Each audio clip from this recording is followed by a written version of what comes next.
नमस्ते बच्चों, आपके अपने YouTube चैनल प्रिंस क्लासेज में हार्दिक स्वागत है। आज की इस क्लास में कक्षा 10 गणित की प्रश्नावली 5.3 समांतर श्रेणियों के सवाल नंबर 18, 19 और 20 को हल करेंगे। बच्चों, आज आपके प्रश्नावली 5 समाप्त हो जाएगी। इसके बाद हम कल से प्रश्नावली 6 त्रिभुज को हल करेंगे। उम्मीद कर रहा हूँ आपको ये सभी क्लास अच्छी तरह से समझ में आ रही होगी। यदि आप रेगुलर देख रहे हो तो आप पेन कॉपी लेके बैठ जाइए और साथ के साथ सवालों को करिएगा। तो सवाल नंबर 18, सवाल को ध्यान से पढ़ना है, ध्यान से समझना है, उसके बाद हल करना है। तो देखो, केंद्र ए से प्रारंभ करते हुए बारी बारी से केंद्रों ए और बी को लेते हुए त्रिज्याओं 0.5 centimetre, 1 centimetre, 1.5 centimetre, 2.0 centimetre dot dot dot वाले उत्तरोत्तर अर्धवर्तों को खींचकर एक सर्पी वलय बनाया गया है, जैसा कि आकृति में दर्शाया गया है। देखो यहाँ पर क्या कहा है कि ए और बी को केंद्र मानकर, जैसे पहले ए को केंद्र माना और यहाँ से यहाँ तक ये एक अर्धवर्त खींचा, फिर बी को केंद्र माना और ये अर्धवर्त खींचा, फिर आगे ये अर्धवर्त खींचा और ये ऐसे अर्धवर्त खींचकर एक सर्पी वलय बनाया गया है। देखो, सबसे पहले जो अर्धवर्त खींचा था उसकी त्रिज्या है 0.5 सेंटीमीटर, फिर है 1.0 सेंटीमीटर, फिर है 1.5 सेंटीमीटर और फिर है 2.0 सेंटीमीटर। ठीक है, ऐसे अर्धवर्त खींचे गए हैं। आगे लिखा है 13 क्रमांकित अर्धवर्तों से बने इस सर्पी वलय की कुल लंबाई ज्ञात करो। ऐसे टोटल 13 अर्धवर्त खींचे गए हैं और सर्पी वलय बनाया गया है। अब 13 अर्धवर्तों से बने सर्पी वलय की कुल लंबाई ज्ञात करनी है। कुल लंबाई मतलब पदों का योग ज्ञात करना है। अब देखो, पदों का योग ज्ञात करना है तो उसके लिए हमें समांतर श्रेणी बनानी पड़ेगी। अब समांतर श्रेणी कैसे बनाएंगे? सबसे पहले हम देखो ये वाली लंबाई ज्ञात करेंगे, L1 वाली, फिर L2 वाली लंबाई ज्ञात करेंगे, फिर L3 वाली लंबाई ज्ञात करेंगे, ऐसे लंबाई ज्ञात करेंगे। अब देखो ये अर्धवर्त है तो ये वाली जो लंबाई है वो होती है परिधि, अर्धवर्त की परिधि होती है। अब देखो, वर्त की परिधि का सूत्र होता है 2πr। अर्धवर्त की परिधि है तो आधा यानी कि πr हो जाएगा। क्या हो जाएगा? πr। और पाई का मान भी आपको इसमें दे रखा है 22/7। ठीक है, चलिए सबसे पहले हम L1 करते हैं, यानी कि प्रथम अर्धवर्त की लंबाई, प्रथम अर्धवर्त की लंबाई। अब देखो बेटा, प्रथम अर्धवर्त है मतलब परिधि है, अर्ध परिधि आधी है, तो बताओ परिधि का सूत्र क्या होता है? πr, ये होता है। अब देखो यहाँ पर ये पाई का, तो पाई रहने दो, त्रिज्या सबसे पहले त्रिज्या है 0.5, तो इंटू 0.5 गुणा करोगे तो आएगा 0.5 पाई सेंटीमीटर। हम पाई का मान बाद में रखेंगे ताकि हमें सॉल्यूशन करने में दिक्कत नहीं आए। ठीक है, अब इसी के बाद L2 मतलब दूसरे अर्धवर्त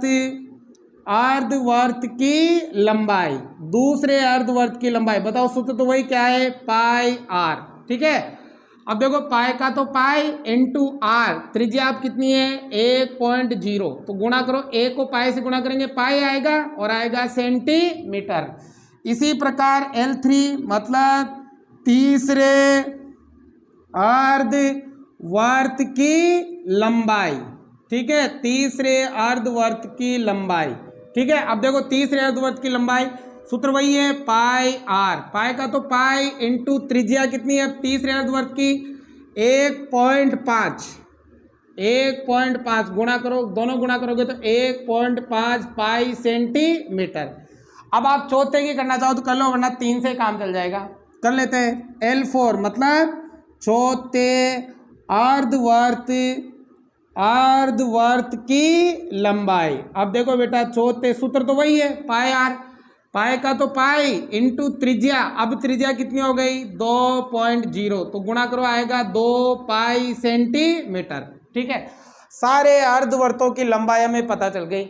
इसका मतलब यहाँ पर एक AP बन जाएगी आपके समांतर श्रेणी। बताओ, सबसे पहले अर्धवर्त की लंबाई 0.5 पाई, फिर दूसरे की पाई, फिर तीसरे की 1.5 पाई और चौथे अर्धवर्त की लंबाई 2 पाई और ऐसे डॉट डॉट डॉट डॉट कितने कितना है, थेरा है, थेरा अर्धवर्त, थेरा अर्धवर्त, ठीक है ना, थेरा अर्धवर्त, टोटल थेरा है भाई, ठीक है। अब देखो हमें ज्ञात करना है इस समांतर श्रेणी के पदों का योग। बताओ सूत्र क्या है, एस एन बराबर एन बटा 2 कोष्टक 2 ए plus N minus 1 into D. ये होता है बेटा समांतर श्रेणी के पदों का योग ज्ञात करने का फॉर्मूला, ठीक है। अब देखो एस एन, एन का मतलब पदों की संख्या और कितने अर्धवर्त है, थेरा, तो एन का जो मान आएगा वो थेरा आ जाएगा, ठीक है। तो यहाँ पर एस का तो एस, एन हो गया थेरा, एन हो गया थेरा बटा 2 कोष्टक 2 इंटू ए मतलब पहला पद कितना है 0.5 पाई, तो यह आएगा बेटा 0.5 पाई प्लस एन थेरा माइनस 1 इंटू डी। डी कैसे ज्ञात करते हैं बताए रखा है, डी लगातार 2 पद ले लो और पीछे वाले पद में से आगे वाला पद घटा दो, मतलब पाई में से घटाएंगे कितना 0.5 पाई, ठीक है। अब देखो पाई में से 0.5 पाई घटाएंगे तो 0.5 ही बचेगा भाई, एक में से 0.5 घटाएंगे तो 0.5 ही बचेगा, तो सार अंतर आएगा 0.5 पाई, ठीक है। तो यहाँ पर बताओ सार अंतर आया 0.5 पाई, ठीक है। हल करो, 2 से ये कटेगा नहीं तो आएगा थेरा बटा 2। अब देखो 2 से गुणा करेंगे 0.5 को, 0.5 को किसी भी संख्या से गुणा करो वो संख्या आधी हो जाती है। अब देखो 0.5 को 2 से गुणा करेंगे, 2 का आधा 1 क्या हो जाएगा पाई। देखो 0.5 इंटू 2 दो पंजे 10, पीछे से 1 पॉइंट तो 1 ही आएगा ना, तो ऐसे आधा हो जाता है। 0.5 को किसी भी संख्या से गुणा करने पर वो संख्या क्या हो जाती है, आधी हो जाती है। प्लस है तो प्लस, अब देखो थेरा में से 1 गए तो 12, अब 12 को 0.5 से गुणा करो तो 12 का आधा 6 पाई हो जाएगा, तो यह हो जाएगा 6 पाई, ठीक है। अब देखो यह आ गया थेरा बटा 2 कोष्टक 6 पाई और 1 पाई हो गया बेटा 7 पाई, ठीक है। अब देखो थेरा बटा 2 कोई चीज नहीं है तो गुणा, अब 7 का तो 7 इंटू पाई का मान होता है 22 बटा 7, पाई का मान अब ले लेंगे यहाँ पे, 7 से 7 कट गया, 2 से कटेगा 11 बार, 11 को थेरा से गुणा करो, थेरा एक कम थेरा हासिल का 1, थेरा एक कम थेरा और 1 14 और आ जाएगी सेंटीमीटर। तो बताओ इस सर्पी वल्ले की कुल लंबाई कितनी हो जाएगी 143 सेंटीमीटर। बिल्कुल आसान है। सबसे पहले तो आपको प्रत्येक अर्धवर्त की लंबाई ज्ञात करनी है, मतलब अर्धवर्त की परिधि का सूत्र लगाना है जो क्या होता है पाई आर। त्रिज्या आपको दे रखी है बड़ी आसानी से, और फिर पदों का योग वाला सूत्र लगा के यहाँ पर पाई का मान मत रखना, पाई का मान वहां रखेंगे डायरेक्ट, ताकि हमें दिक्कत नहीं हो। उम्मीद करता हूं समझ में आ गया होगा। आप इसका स्क्रीनशॉट ले ले, अगला सवाल करते हैं। अब देखो बेटा सवाल नंबर 19, ध्यान लगाना, बड़ी आसानी से समझ में आएगा। क्या लिखा है, 200 लट्ठों की डेयरी के रूप में इस प्रकार रखा जाता है। 200 लट्ठे हैं और उसको एक डेयरी के रूप में रखा गया है, चित्र भी दे रखा है आपकी बुक में देखना।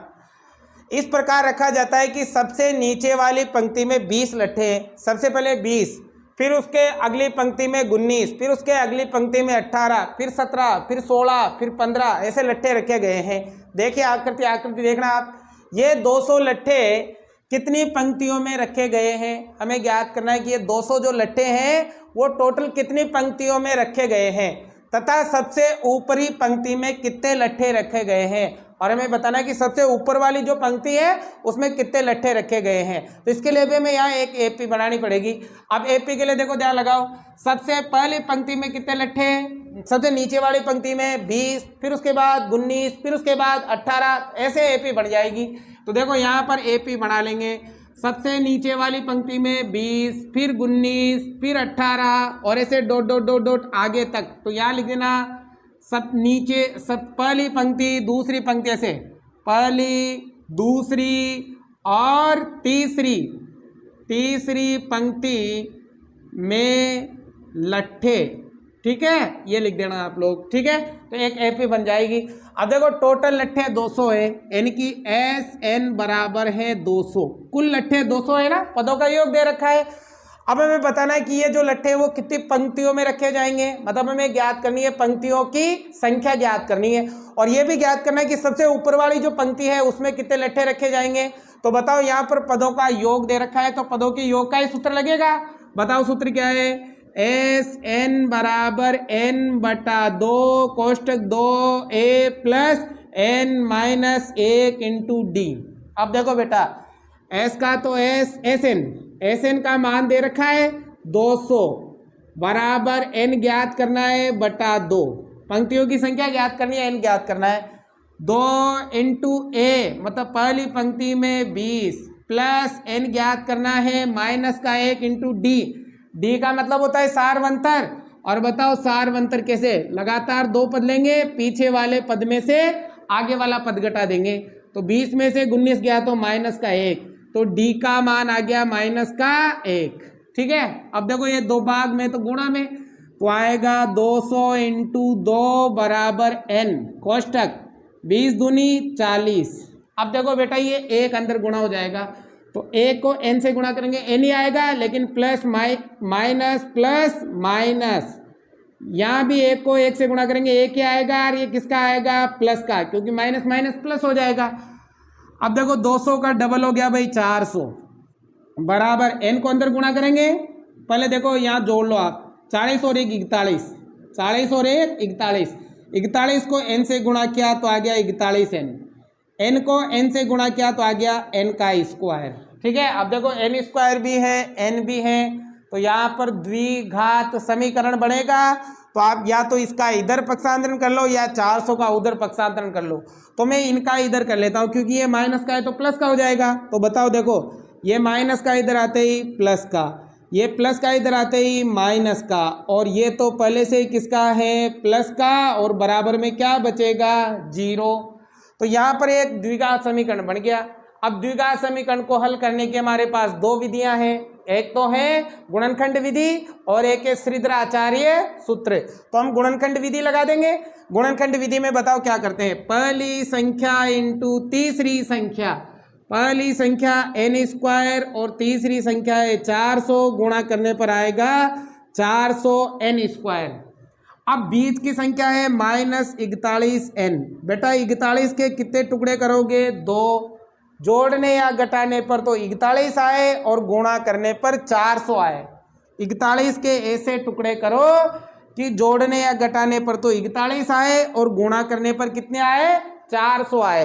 तो बेटा टुकड़े नहीं होते हैं तो 400 के गुणनखंड कर लेंगे। बताओ किसका भाग जाएगा 2 का, 200 बार 2 का, 100 बार 2 का, 50 बार 2 का, 25 बार 5 का, 5 बार 5 का 1 बार।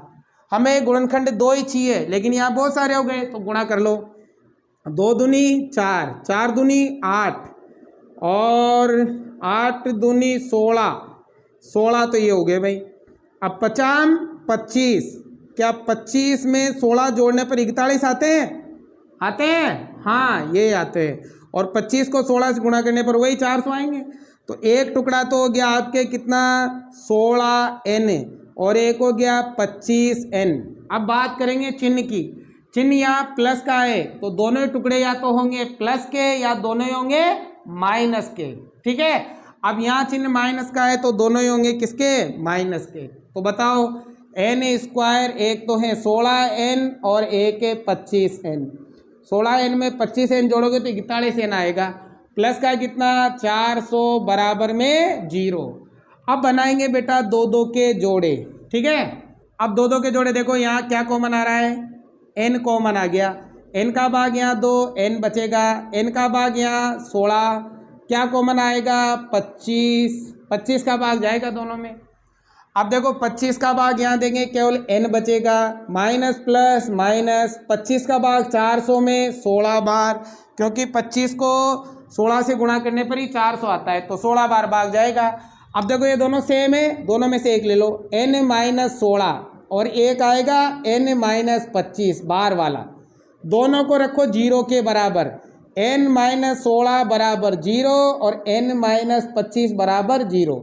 हमें मान ज्ञात करना है n का, तो 16 का उधर पक्षांतरण, n बराबर 16 और n बराबर आ गया 25। अब देखो n के दो दो उत्तर आ गए आपके। n की पंक्तियों की संख्या 16 भी हो सकती है और 25 भी हो सकती है, लेकिन डबल कैसे हो सकती है?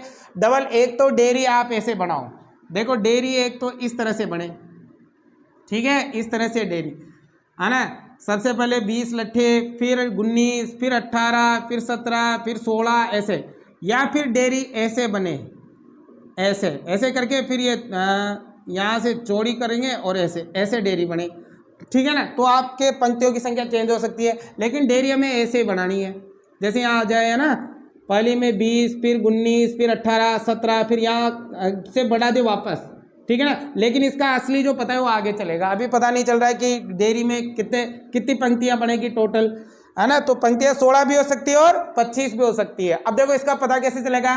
कह रहा है सबसे ऊपरी पंक्ति में कितने लट्ठे हैं, सबसे ऊपरी जो पंक्ति है उसमें कितने लट्ठे हैं। तो सबसे ऊपरी मतलब अंतिम पद हो गया भाई, पहला पद तो हमने 20 मान लिया, अब सबसे ऊपरी पंक्ति में अंतिम पद ज्ञात करना है। तो अंतिम पद का सूत्र क्या है? ए एन बराबर a plus N minus 1 into d. अब हम मान लेते हैं कि एन बराबर पहले 16 है, एन का मान कितना मान ले? 16 मान लेते हैं। अब देखो ए का तो ए, एन का मान 16 बराबर ए का पहला पद कितना है? 20, प्लस है तो प्लस एन का मान 16 माइनस 1 इंटू डी, डी कितना आया था? माइनस का 1, ये माइनस का 1, हल करो 20 का तो 20, अब देखो 16 में से 1 गया तो 15, 15 को 1 से गुणा करेंगे, 15 एकम 15, प्लस माइनस माइनस। अब बताओ 20 में से 15 गए तो कितने आ गए? 5 आ गए। अब बताओ सबसे अंतिम पंक्ति में कितने लट्ठे रखे जाएंगे? 5, और पंक्तियों की संख्या भी कितनी होगी? 16 होगी, क्योंकि अभी n का मान तुम 25 लोगे तो इसका उत्तर माइनस में आएगा। जैसे आगे देखो, माना n बराबर लेते हैं हम 25, तो वही सूत्र ए एन बराबर a plus N minus 1 into d. A का तो ए, एन का मान 25, ए मतलब पहला पद कितना है? 20 प्लस एन का मान 25 माइनस 1, डी का मान माइनस 1। हल करो 20 का तो 20, 25 में से 1 गए 24, अब ये गुणा होगा तो प्लस माइनस माइनस का 24, तो आएगा माइनस का कितना? 4। अब देखो ये इस स्थिति में हमारा जो उत्तर आया माइनस का 4 आया, मतलब अंतिम जो पंक्ति है उसमें -4 लट्ठे हैं। क्या लट्ठे माइनस में रखे जाएंगे? नहीं रखे जाएंगे, मतलब ये वाला हमारा उत्तर नहीं है, ये वाला हमारा उत्तर नहीं है। तो बताओ पंक्तियों की संख्या, पंक्तियों की संख्या बताओ, पंक्तियां कितनी है? 16, और अंतिम पंक्ति में लट्ठे, अंतिम पंक्ति में लट्ठे बताओ, अंतिम पंक्ति में कितने लट्ठे रखे जाएंगे? 5 लट्ठे रखे जाएंगे। उम्मीद करता हूँ समझ में आ गया होगा। आप इसका स्क्रीनशॉट ले लें, अगला लास्ट सवाल भी हम करते हैं। अब देखो बेटा सवाल नंबर 20 लास्ट सवाल है, इसके बाद आपकी प्रश्नावली समाप्त हो जाएगी। तो देखो ध्यान से समझना, ध्यान से पढ़ना, बहुत ही आसान है। एक आलू दौड़ में प्रारंभिक स्थान पर एक बाल्टी रखी हुई है। एक आलू दौड़ प्रतियोगिता है जिसमें प्रारंभिक स्थान पर एक बाल्टी रखी हुई है, ठीक है, जो पहले आलू से 5 मीटर की दूरी पर है। पहले आलू से ये जो बाल्टी है वो 5 मीटर की दूरी पर है, तथा अन्य आलुओं को एक सीधी रेखा में 3 मीटर की दूरियों पर रखा गया है, और बाकी के जो आलू है ना वो 3-3 मीटर की दूरी पर रखे गए हैं, ठीक है। इस रेखा पर 10 आलू हैं, इस रेखा पर टोटल 10 आलू रखे गए हैं। आगे क्या लिखा है? प्रत्येक प्रतियोगी बाल्टी से चलना प्रारंभ करती है, निकटतम आलू को उठाती है और उसे लेकर वापस दौड़कर बाल्टी में डालती है। एक प्रतियोगी है, यहाँ बाल्टी से चलना प्रारंभ करेगी, दौड़ेगी, आलू तक जाएगी और फिर वापस आलू को कहाँ डालेगी? बाल्टी में डालेगी। आगे लिखा है उसे लेकर वापस दौड़कर बाल्टी में डालती हैं। दूसरा आलू उठाने के लिए वापस दौड़ती हैं, जैसे ये पहला इसमें डाल दिया, फिर यहाँ से वापस दौड़ेगी, दूसरा आलू उठाएगी, फिर वापस बाल्टी में डालेगी। ऐसे ही फिर तीसरा आलू उठाएगी, बाल्टी में डालेगी, चौथा आलू उठाएगी, बाल्टी में डालेगी, और वह ऐसा तब तक करती है जब तक सभी आलू बाल्टी में ना आ जाए। वो ऐसा तब तक करेगी जब सारे के सारे आलू बाल्टी में ना आ जाए। इसमें प्रतियोगी को कुल कितनी दूरी दौड़नी पड़ेगी? हमें बताना है कि इस प्रतियोगी ने इसमें कितनी दूरी दौड़ी। तो यहाँ पर भी आपको एक समांतर श्रेणी बनानी है और फिर पदों का क्या ज्ञात करना है, योग ज्ञात करना है। तो आपको पता चल जाएगा कि उसने कितनी दूरी दौड़ी। ठीक है, अब देखो ध्यान लगाओ, सबसे पहले आलू की बात करें कि इसको बाल्टी में डालने में कितनी दूरी। देखो यहाँ से गई 5, वापस आई 5, यानी कि पहले आलू को बाल्टी में डालने के लिए इसने 5 और 5 10 मीटर की दूरी तय करी। अब देखो दूसरे आलू को 5 और 3 8, 8 गई और 8 आई। तीसरे आलू में 5 और 3 8 और 3 11, 11 गई और 11 आए। ऐसे बताना है आपको, ठीक है ना। तो देखो ध्यान लगाओ, सबसे